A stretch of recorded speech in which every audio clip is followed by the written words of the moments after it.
নমস্কার, আপনাদের সঙ্গে মীনাক্ষী। শুরু করছি ইন্ডিয়ান প্রাইম টাইমের সংবাদজনক নিউজ বুলেটিন। শুরুতেই দেখে নিচ্ছি আজকের হেডলাইন্স। দার্জিলিংয়ে ধস নেমে মৃত্যু হলো একজনের। কোচবিহারের বন্যা কবলিত এলাকায় ত্রাণ পৌঁছে দিল পুলিশ। জলপাইগুড়িতে এক বিশিষ্ট ব্যবসায়ীর হাত ধরে শুভ পরিণতি হল যুগলের। উত্তর দিনাজপুরে আবাস যোজনার টাকা ফেরতের দাবিতে এলাকায় উত্তেজনা প্রবল। দার্জিলিংয়ের বুজুয়া গ্রামে বাড়ির মধ্যে ধসে চাপা পড়ে মৃত্যু হলো এক বৃদ্ধের। এই ঘটনায় পরিবারে শোকের ছায়া নেমে আসে। বৃষ্টির জেরে প্রায়শই উত্তরবঙ্গে ধস নামছে, আর এবার দার্জিলিংয়ের সুখিয়া ব্লকের প্লুংডুং গ্রাম পঞ্চায়েতের বুজুয়া গ্রামে ধসে চাপা পড়ে ৭৮ বছর বয়সী রঘুবীর রায় নামে একজন মারা যান। পরিবার সূত্রে জানা গিয়েছে, রঘুবীর বাবু পরিবারের অন্যান্য সদস্যদের সঙ্গে বাড়িতে ছিলেন। বাড়ির বাকি ৪ জন সদস্য ধসের সময় বেরিয়ে যেতে পারলেও তিনি রান্নাঘরে আটকে যান আর ধসে চাপা পড়ে প্রাণ হারান। এরপর বিপর্যয় মোকাবিলার দল ও সুখিয়া পোখরি থানার পুলিশ খবর পেয়ে ঘটনাস্থলে এসে মৃতদেহটি উদ্ধার করেন। Indian prime time, Darjeeling. আপনার সন্তান কি খুব চঞ্চল? পড়াশোনায় একদম মন বসে না? তাহলে আর দেরি নয়, আজই চলে আসুন SGS ইন্টারন্যাশনাল স্কুলে, যেখানে মডার্ন ফ্যাসিলিটিস সহ থিওরির পাশাপাশি প্র্যাকটিক্যাল ক্লাস করানোর সাথে সাথে তাদের ব্রেন ডেভেলপমেন্টের জন্য বিভিন্ন গেমের সাথে ইনভলভ করানো হয়। তাই অ্যাডমিশন করতে যোগাযোগ করুন SGS international school, Baruipur, Canning road, south 24 Pargana. Phone 7980381045 or 9830168972। তিস্তার জল বাড়তেই তিস্তাচর এলাকায় প্রবল বন্যা পরিস্থিতি তৈরি হয়, তবে প্রশাসনের তরফে ওই বন্যা কবলিত এলাকায় ত্রাণ এসে পৌঁছায়। অতিরিক্ত বৃষ্টিতে তিস্তা নদীতে জল বাড়ার কারণে কুচবিহার মেকলিগঞ্জ মহকুমার তিস্তাচর এলাকায় বন্যা পরিস্থিতি তৈরি হয়েছে। কয়েক হাজার মানুষ তিস্তাচর এলাকায় জলবন্দী। ফলে জেলা পুলিশের তত্ত্বাবধানে মেকলিগঞ্জ থানার পুলিশ ও হলদিবাড়ি থানার পুলিশ এলাকায় শুকনো খাবার, ত্রাণসহ বাচ্চাদের ওষুধ এবং পরিশুদ্ধ পানীয় জল নিয়ে পৌঁছে যায়। হলদিবাড়ি থানার আইসি নিজের নৌকো করে ত্রাণ নিয়ে এলাকায় পৌঁছেছেন। পাশাপাশি মূল ভূখণ্ডকে স্থানান্তর করার জন্য বড় নৌকার ব্যবস্থা করা হয়। জেলা পুলিশ সুপার দ্যুতিমান ভট্টাচার্য জানান, জেলা পরিষদ নতুন পরিকল্পনা পাশে আছি, এর মাধ্যমে আমরা বন্যাপ্লাবিত তিস্তার চরের দুর্গত মানুষের পাশে দাঁড়াতে নিরন্তর চেষ্টা চালিয়ে যাচ্ছি। এদিকে রাতের বেলার দিকে জল বাড়ার সম্ভাবনা থাকার কারণে রাতের বেলার মধ্যেই বাসিন্দাদের মূল ভূখণ্ডে নিয়ে আসার চেষ্টা চালানো হচ্ছে। কিন্তু এইভাবে বৃষ্টি চলতে থাকলে আগামী দিনে পরিস্থিতি আরও জটিল হবে বলে জেলা প্রশাসন মনে করছে। Indian prime time, Coochbehar. রাত দিন 24 ঘন্টা মানুষের পাশে থেকে মানুষকে অত্যন্ত কম খরচে যথাযথ পরিষেবা দিয়ে চলেছে ডক্টর কান্ডাই নার্সিং হোম। তাই আর দেরি না করে সুচিকিৎসার জন্য আজই চলে আসুন doctor Kandai nursing home, Joynagar, south 24 Pargana. Phone 8145230076 or 9382527567।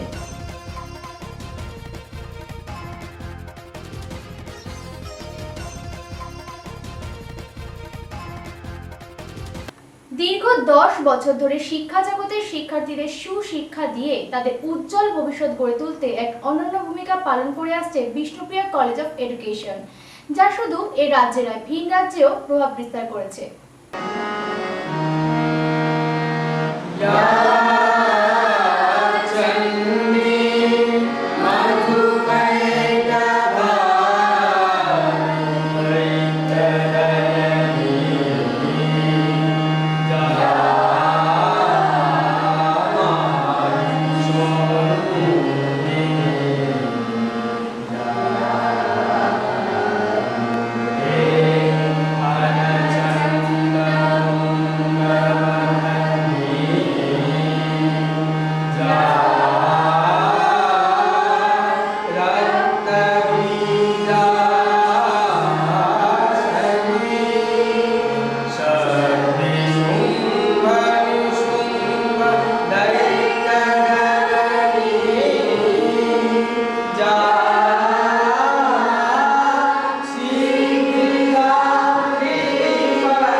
বলেছিলেন a good education is a foundation for a better future, অর্থাৎ একটি ভালো শিক্ষা একটি উন্নত ভবিষ্যতের জন্য একটি ভিত্তি। তাই যথাযথ শিক্ষা ও শিক্ষার্থীদের উজ্জ্বল ভবিষ্যতের জন্য উত্তর 24 পরগনার মধ্যমগ্রামে প্রতিষ্ঠিত হয়েছে বিষ্ণুপ্রিয়া কলেজ অফ এডুকেশন, যেখানে অত্যন্ত যত্ন সহকারে বিএড ও ডিএলএড কোর্স করানো হয়।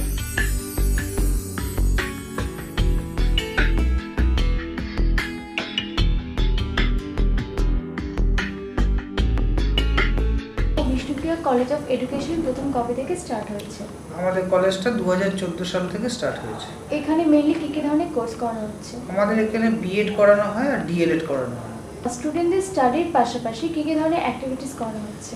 স্টুডেন্টদের স্টাডির পাশাপাশি আমরা এখানে স্পোর্টস করাই, ফাংশন হয়, নানান রকমের ডিবেট করানো হয়, এডুকেশন হয়, এরকম নানান রকমের অ্যাক্টিভিটিস এনসিটি নর্মস অনুযায়ী যেরকম আছে সেরকম আমরা করাই। আমাদের নর্থ 24 পরগনায় আরও অনেক বিএড কলেজ রয়েছে, তার মধ্যে থেকে আমাদের বিষ্ণুপ্রিয়া কলেজ অফ এডুকেশনের মেন ডিফারেন্স কী, যেখান থেকে স্টুডেন্টরা এখানে আসবে? অন্য কলেজের থেকে ডিফারেন্সটা হলো আমাদের কলেজের ইনফ্রাস্ট্রাকচারটা অনেকটাই বেটার, প্লাস আমাদের সব কিছু আপ টু দি মার্ক আছে। আমরা অ্যাফিলিয়েটেড কলেজ, অ্যাফিলিয়েশন প্রতি বছর পেয়েছি, আমাদের অ্যাফিলিয়েশন পেতে কোনো রকম কোনো ঝামেলা হয় না। আমাদের টোটাল টিচার্স স্টাফ সবাই যেরকম থাকা উচিত এনসিটি নর্মস অনুযায়ী আমাদের সেরকম আছে। এবং আমরা ফি স্ট্রাকচারটা এমনভাবে রাখি যেটা ট্রান্সপারেন্ট থাকে, ওয়ান টাইম ফিজ নেওয়া হয়, তার মধ্যে সব ইনক্লুডেড থাকে।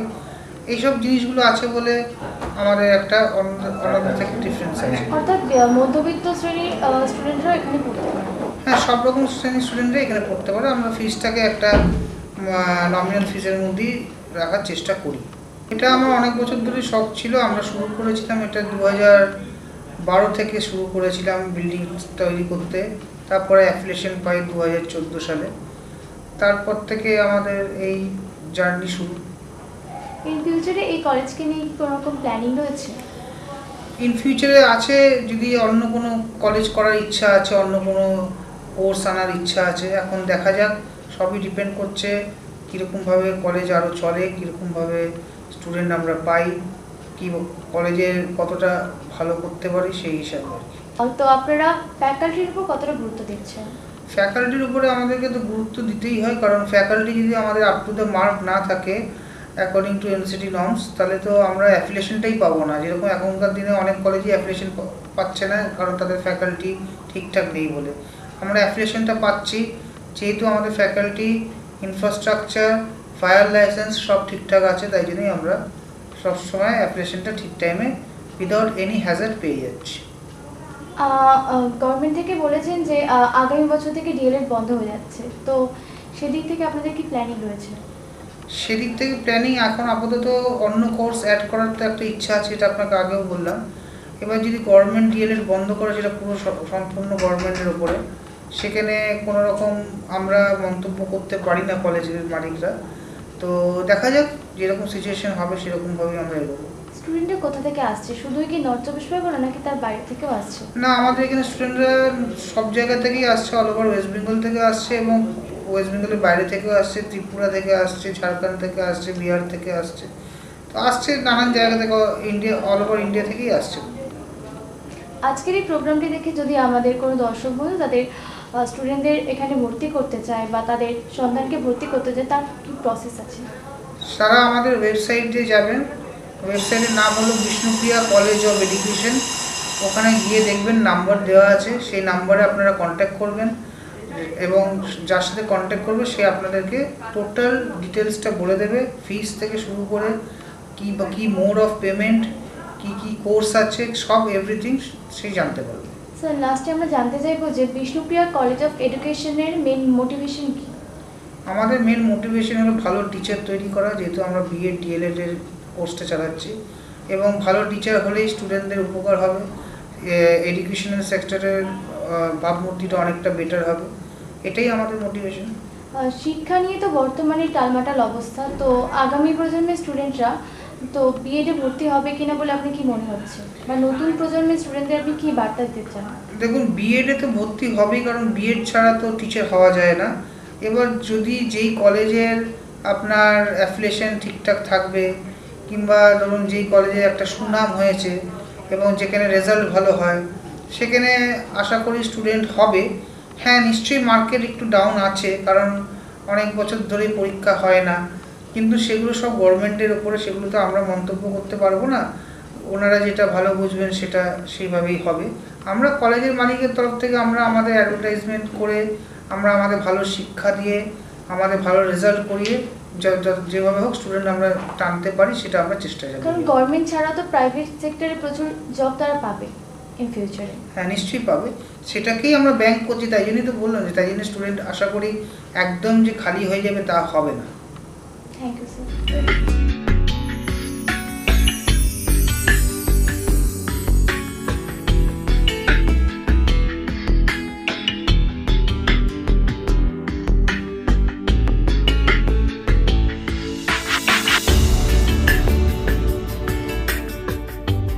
এখানে অভিজ্ঞ শিক্ষকদের দ্বারা স্টুডেন্টদের যেমন পড়াশোনায় সুদক্ষ করে তোলা হয়, ঠিক তেমনই উন্নত ল্যাবের মাধ্যমে হাতে কলমে কাজ শিখিয়ে আগামী দিনের একজন শিক্ষক রূপে গড়ে তোলা হয়। আর গতানুগতিক পুঁথিগত বিদ্যার পাশাপাশি এই প্রতিষ্ঠানে বিভিন্ন ধরনের সাংস্কৃতিক চর্চাও করানো হয়।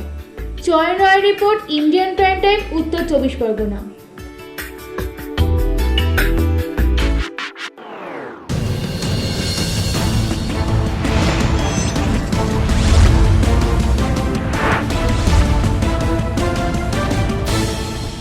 প্রত্যাশা থেকে পরিবর্তন, সোশ্যাল থেকে ভাইরাল, কৃত্রিম বুদ্ধিমত্তা থেকে বুদ্ধিজীবী, দেশ দুনিয়ার সব খবর এখন দেখুন সঙ্গে সঙ্গে আপনার টাইমে। দেখতে থাকুন ইন্ডিয়ান প্রাইম টাইম। ডাউনলোড করুন আমাদের অ্যাপ বা লগ ইন করুন indianprimetime.in। ডিজিটাল বিশ্বে থাকুন খবরের শীর্ষে। Indian prime time, witness of Times. ফেসবুকের আলাপ থেকে প্রেম, আর এরপর নানা বাধা বিপত্তি পেরিয়ে শেষমেশ সমাজসেবী তপন কুমার দামের উদ্যোগে বিয়ে হলো ধূপগুড়ির এক যুগলের। ফেসবুকে পরিচয়, এরপর প্রেমের সম্পর্ক গড়ে ওঠে, কিন্তু বাড়ির লোকজন কিছুতেই এই সম্পর্ক মেনে না নেওয়ায় অবশেষে যুগল পালিয়ে যাওয়ার সিদ্ধান্ত নেয়। তবে পালিয়েও শান্তি নেই। মেয়ের বিয়ের বয়স না হওয়ায় অপহরণের অভিযোগ দায়ের হয়েছে। শেষমেশ বিয়ে পাগলি মেয়ের হোমে ঠাঁই হয়েছে, কিন্তু তাতেও প্রেমে ফাটল ধরেনি। 18 বছর বয়স পূর্ণ হতেই ফের ওই তরুণী প্রেমিকের হাত ধরে পালিয়ে যায়। ধূপগুড়ির বাসিন্দা মজিদা পারভিন ও চ্যাংরাবান্ধার বাসিন্দা আমিনুল ইসলামের এই প্রেম কাহিনী এখন চর্চার বিষয় হয়ে উঠেছে। মজিদার বাড়ির আপত্তি সত্ত্বেও আমিনুলের সঙ্গে বিয়ের পিড়িতে বসে পড়ল। আর চ্যাংরাবান্ধার বিশিষ্ট ব্যবসায়ী তপন কুমার দাম ঘর ছাড়া এই যুগলের বিয়ে দিলেন। ফেসবুকে কতদিন প্রেম ছিল আপনাদের? তা আপনার বাড়ির লোক বিয়ে দেয় নাই কেন? হ্যাঁ, তো এই যে তপন কুমার বাবু আপনার যে বিয়েটা দিল, এতে আপনি খুশি আছেন? তা তপন কুমার বাবুকে আপনি নিজে বাবা মনে করবেন? মেয়ের বাড়ির লোকের সাথে তেমনভাবে কথা হয়নি, কোনো রকম যোগাযোগ নেই ওদের সাথে। আজকে আমি ওই জাত পাত ধর্ম না মেনে আমি সর্বধর্ম হিসাবে আমি আজকে এই মুসলিম মেয়েটাকে বিয়ে দিলাম। আবার যদি কোনো রকম কোনো কিছু আসে আমি নিশ্চয়ই এগিয়ে যাব এবং এই অনুষ্ঠান করব। তপন কুমার বাবু মজিদার বাবা সাজলেন। বিয়েতে আমিনুলের বাড়ির লোকজন উপস্থিত থাকলেও মজিদার বাড়ির কেউই হাজির হননি। ফলে একজন কন্যা দায়গ্রস্ত পিতার মতোই তপনবাবু এলাহি আয়োজন করে বিয়ের অনুষ্ঠান করলেন। নিজে হিন্দু ধর্মাবলম্বী হয়েও মুসলিম সম্প্রদায়ের ওই যুগলের 4 হাত এক করে সাম্প্রদায়িক সম্প্রীতির এক অনন্য নজির গড়ে তুললেন। অবশ্য এটাই প্রথম নয়, এর আগেও তিনি এরকম 3টে বিয়ে দিয়েছেন। তপনবাবু জানান, যুগলের বিয়ে দিতে পেরে খুবই ভালো লাগছে, প্রাণ ভরে ওদের আশীর্বাদ করেছি। এদিকে নিজেদের প্রেম অবশেষে পরিণতি পাওয়ায় মজিদা এবং আমিনুল বেজায় খুশি। পাশাপাশি তপনবাবুর কাছে চিরকৃতজ্ঞ থাকবেন বলে স্বীকার করে নিয়েছেন। Indian prime time, Jalpaiguri. Swasthyasathi কার্ডে ক্যাশলেস পরিষেবা সহ হসপিটালের নিজস্ব স্বাস্থ্য সুরক্ষা কার্ডের মাধ্যমে যে কোনো ধরনের কার্ডিওলজি, গাইনোকোলজি সহ বিভিন্ন সার্জিক্যাল ট্রিটমেন্টের সুযোগ এনে দিয়েছে পূর্ব বর্ধমানের নবাবহাটের মেডিটেক হসপিটাল। যোগাযোগের জন্য কল করুন 7908870077 or 9851942770 এই নম্বরে। আবাস যোজনার টাকা তছরূপের অভিযোগ তুলে ইসলামপুর ব্লকের পঞ্চায়েত প্রধানের বিরুদ্ধে গ্রামবাসীরা ক্ষোভে ফেটে পড়লেন। আবাস যোজনার টাকা ফেরতের দাবিতে ইসলামপুর ব্লকের কমলগাঁও সুজালি গ্রামে তুমুল উত্তেজনা ছড়িয়ে পড়েছে। এছাড়া এই কাটমানির টাকা ফেরতের দাবিতে এলাকাবাসীরা রাস্তায় গুড়ি ফেলে রাস্তা অবরোধ করে বিক্ষোভ দেখান। সূত্রের খবর, গ্রাম পঞ্চায়েতের প্রধান নুরি বেগম আবাস যোজনার সুবিধে পাইয়ে দেওয়ার জন্য উপভোক্তাদের কাছ থেকে 10,500 টাকা কাটমানি নিয়েছিলেন। আর নুরি বেগমের স্বামী আব্দুল হক দলের অঞ্চল সভাপতি ছিলেন, কিন্তু দল আব্দুল হকের কার্যকলাপে সন্তুষ্ট না হওয়ায় তাকে সরিয়ে আব্দুল সত্তারকে অঞ্চল সভাপতি করেন। তবে আব্দুল সত্তার দায়িত্ব নেবার পরই আব্দুল হকের সঙ্গে বিবাদ চরমে ওঠে, ফলে আব্দুল হক প্রাণ রক্ষার্থে এলাকা ছাড়া হন। এদিকে আব্দুল সত্তার আব্দুল হকের অনুপস্থিতিতে গ্রাম পঞ্চায়েতের একাধিক দুর্নীতিতে সরব হন, যার একটি আবাস যোজনা প্রকল্প। টাকা নেওয়ার জন্য। কিসের টাকা গো? ঘরের কোন ঘরের ইন্দিরা আবাসের ঘরের। টাকা কি তোমরা দিছিলা? হ্যাঁ হ্যাঁ ওগুলাই নিতে আসছো? হ্যাঁ ওগুলো আর কে দিছো আবার নিচ্ছ যে? ঘর হয়নি তো কি করবো? ঘর হয়নি না? হ্যাঁ। কে ঘুরে দিচ্ছে টাকা? প্রধান কোন প্রধান, নাম কি? আব্দুল। প্রধানকে দিচ্ছি। আজকে কে টাকা রিটার্ন করলো? প্রধান রিটার্ন করলো কত টাকা? 20,000। 20,000? হ্যাঁ, আপনি কত দিয়েছিলেন? আমরা 22,000 টাকা দিয়েছিলাম। 20,000 দিয়েছেন? 20,000 দিচ্ছে। 2,000 দেয়নি? 2,000 দেয়নি। 2,000 টাকা এখন চাইছেন আপনি, তাই তো? আমি কেন চাবো? এইগুলাও তো চাচ্ছি না, আমার কথাগুলা সুদ দিলাম। আমাদের যে পঞ্চায়েতের নুরি বেগম প্রধান ছিলেন, উনি যে টাকা নিয়েছিলেন এই নতুন করে ঘর দেওয়ার জন্য, সেই টাকা এখন বর্তমান টাইমে ফেরত দেওয়া হচ্ছে। 10,500 করে টাকা নিয়েছিলেন, 10,000 টাকা করে এখন ক্যান্ডিডেটকে ফেরত দেওয়া হচ্ছে, বেনিফিশিয়ারিকে। ঘর কিন্তু তারা পায়নি। এর আগে আমাদের পঞ্চায়েতে 1300 ঘরের টাকা 20,500 করে নিয়েছে, যার টোটাল হচ্ছে 2,66,50,000 টাকা। সে টাকা এখনো পর্যন্ত ফেরত দিইনি। সেগুলা ঘর তারা, ওটাও নুরি বেগম নিয়েছে, সেগুলা টাকা পেয়ে গেছে, ঘর পেয়ে গেছে তারা। কিন্তু আমরা এই টাকা ফেরত নেওয়ার পরে সেটাও নিয়ে আন্দোলনে নামবো। জানা গিয়েছে, সরকারিভাবে 226 জন উপভোক্তাকে আবাস যোজনা প্রকল্পের আয়তায় আনা হলে নুরি বেগম এই প্রকল্পের সুবিধা পাইয়ে দেওয়ার জন্য প্রত্যেক উপভোক্তার কাছ থেকে 10,500 টাকা কাট করে নিয়েছেন, যা শুনে দল নুরি বেগমকে দল থেকে বহিষ্কার করে ফেলে। ফলে তিনি প্রধানের পদ বাঁচাতে পুলিশের উপস্থিতিতে পঞ্চায়েত অফিসে বসে 151 জন উপভোক্তাকে কাটমানির 10,500 টাকা ফেরত দিলেন।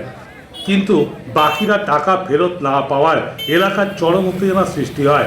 এমনকি নুরি বেগম পঞ্চায়েত অফিস থেকে বেরোলে এলাকাবাসীরা পথ আটকে দেন। যদিও পুলিশ কোনো ক্রমে নুরি বেগমকে গাড়িতে তুলতে পারলেও ক্ষুব্ধ জনতা গাড়ি ঘিরে বিক্ষোভ শুরু করেন ও চোর চোর স্লোগান তোলেন। এর মধ্যেই পুলিশ ক্ষুব্ধ জনতার মধ্যে থেকে গাড়ি বের করে নিয়ে এলে এলাকাবাসীরা গাড়ির পিছু নেয়। ইন্ডিয়ান প্রাইম টাইম, উত্তর দিনাজপুর।